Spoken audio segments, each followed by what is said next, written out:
My name's Calvin Waite, and I trade Bitcoin and cryptocurrency for a living.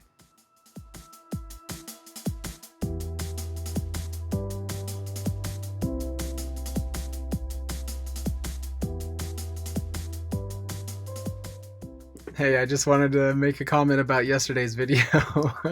So I totally meant to edit out my son coming in and interrupting me, and I managed to not only publish but broadcast it on social media, so it was a little too late. So anyway, I appreciate you guys being patient with me. I did a total newbie move right there, but hey, I'm getting better here little by little. I actually have 5 boys and a girl, so I have a crazy house. So getting a video out every day has been a nice challenge, but it's fun to have an opportunity to think and kind of go through some of this. So thanks for being patient with me, everybody. Okay, look at here's Bitcoin. I wanted to do a quick update, and we've had this line on here long enough, so I'm actually going to take it off, but I'm going to move it to another place so that we can actually see something a little bit different today. This was our most this was our widest view of a descending triangle that we broke across, and so this would be our bottom support, kind of a worst case scenario. But these candles are starting to tell a story. We've got almost 6 hours left in this day, so obviously things can change. But let's look at the bodies. The bodies of the candles are telling the story. We had our highs up in here, and we're starting to taper off a little bit. And today we have the lowest body of the past couple of days. So obviously this might change, but this might help us get through a period. So we can do one of two things. You can either come back around and find support, which I've been saying anywhere from like 11,100 to 11,200 that we'll find support here. So either we'll come down and touch that. The other way we can find support is by doing a sideways consolidation. Either of those is acceptable. Both will still generate the net result, but we just need a little bit of sideways or a little bit of a correction down to gain support, and then we're back up again. The nice thing is that this move, once we get out of this and head up into the higher highs, that's when we're going to start playing with 12,000. And if we start playing with 12,000, that's when we will start back into some of this 14,000 land. Touching this again will be so bullish that we will definitely be in 14,000 land. So I'm watching this, and it just takes some patience, but it's looking really nice. Everything here looks really beautiful. Just to follow up on yesterday's kind of thing, we're still in green zone, which means we're still pulling up. When the bar was down a little lower, we had exited into a white zone, so it'll be interesting to see if we stay in the green or if we go to a white. But I don't know, it's looking really close. It's hard to know if we will miss this cross. If we have this cross, there's a certain percentage of the market that will take profits, so we could have a little bit stronger dip if this actually does cross. So just be aware of that. This is what it looks like when somebody asks me about Bitcoin. So the rest of the market looks pretty rough today. There are a couple of coins that are shining a little bit, but I thought today would be a great day to do a recap on Link. So Chainlink, this is a coin that I've covered in the past, and we've got a couple of lines already. We have a long, slow rise line, and we had a fast rise line once we started getting to this green zone. And then this was our most important line at the beginning when Link was young. So now we have a little more maturity, and we have a few more things to look at.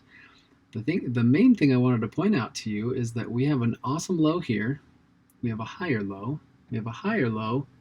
we have a higher low, and even though we had a couple of dips here, our main turning point was essentially a higher low. So we have continued a couple of more higher lows. So the bottom of this chart looks really nice. This was a period where we had this wild run.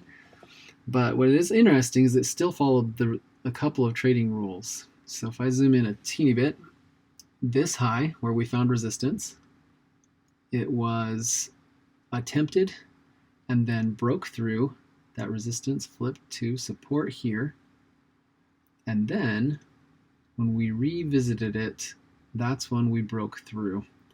So even though this line was defined specifically at this point, the tail of this confirmed the handoff. So we found support at the tail. But now look, if you can see, it's very obvious that our resistance has moved up. So it's moved up from here, around 93,500. It has moved up to 10,000. This is our resistance. So why would our resistance move? Well, with this long wick, it validated it, but the body was up here at 104,000. That means that our resistance could be anywhere from the bottom of our wick up to the body. So this is where we would be looking for that handoff. Other traders, I've seen them draw boxes, but I like to get a little more specific. It just takes a minute for it to actually register. So we have the body that's usually going to be the tip of the upcoming resistance, but we could also find resistance at the point. So there's a range in here that's defined by our most recent experience with a support resistance handoff. So in this case, because the resistance or the support was found up here while still confirming this as a flip, we came down here and we found a zone where we struggled. And this struggle became our new line. So I'm going to go ahead and take off this line here because it has essentially been invalidated. We've crossed it. We struggled at it, but we failed.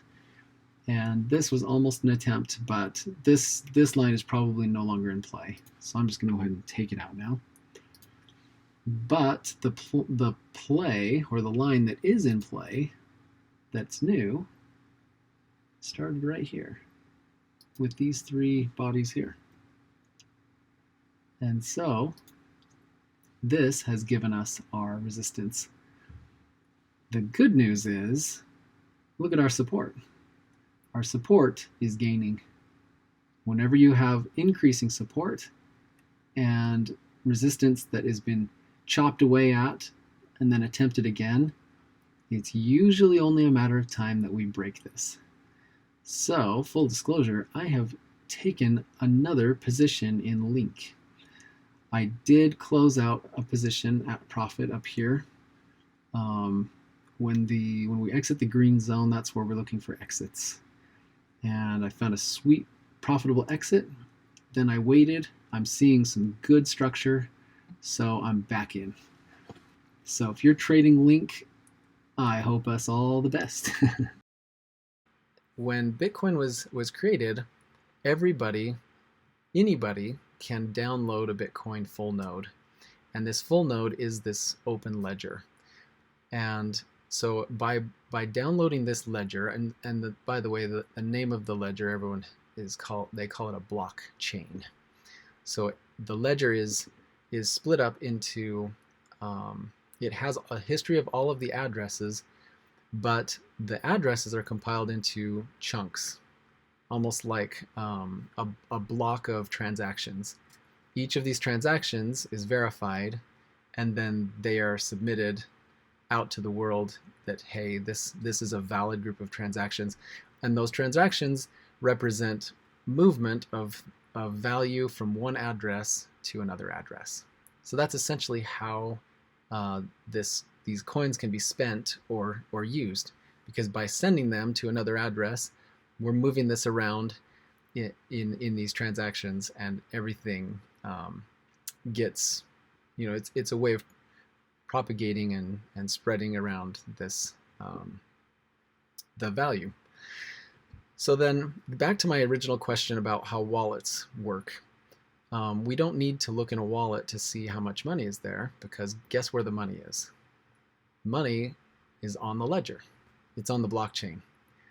So if you say, hey, I own 10 Bitcoin or I own 1 Bitcoin, what you really own is you own permission to send that Bitcoin, or you have permission to send those 10 Bitcoin.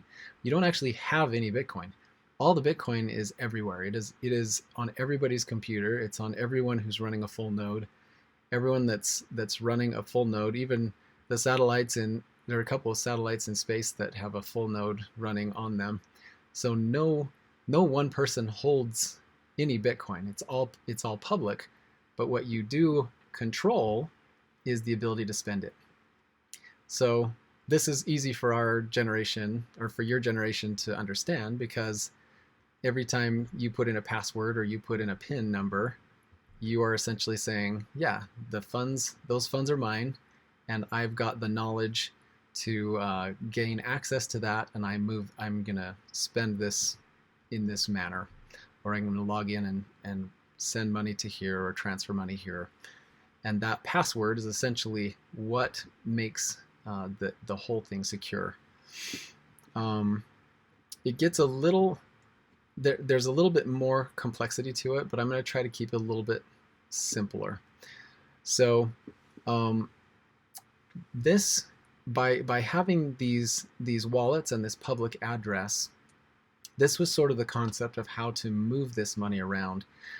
But one of the challenges of creating a new currency is, how do you get everyone involved, right? There has to be a way to hand out these Bitcoin to a great number of people so that you can create sort of a network effect. If only one person owns all of the Bitcoin in the world, it doesn't become that useful or even that valuable, because people don't see it as something that they can gain a portion of. So he needed to invent a system or some way to give out these Bitcoin to random people across the globe, and so that there would be an economy there to work with. Well, the best way to hand out these Bitcoin would be to reward people for helping maintain the network and verify transactions that were happening. And so this system was born, called mining. Now, miners are a part of the Bitcoin network that essentially run computers, and all they do is validate that the transactions are correct. And back in 2009, part of the protocol was that Bitcoin would, every 10 minutes, there would be 50 Bitcoin given to a random miner. That was the idea. So that meant that anybody who had a computer that was interested could download the software, run it, and randomly every 10 minutes, one of these people that are running the computer program would be rewarded with 50 Bitcoin. And there's an algorithm that made it so difficult that this could only happen once every 10 minutes. So roughly every 10 minutes, 50 Bitcoin was given to a random miner. Well, after every 4 years, that amount of Bitcoin is dropped in half. So at the beginning, Bitcoin was being produced, and a lot of the people that heard about it first were getting a decent amount of it. And then 4 years later, the amount of Bitcoin per block dropped down to 25. And then 4 years later, it dropped again in half to 12.5. And just this last May, we finally had our next 4-year period. And I say 4 years, but it's really 210,000 blocks. It's roughly 4 years though. But now, if a miner solves the block, they will get 6.25 Bitcoin.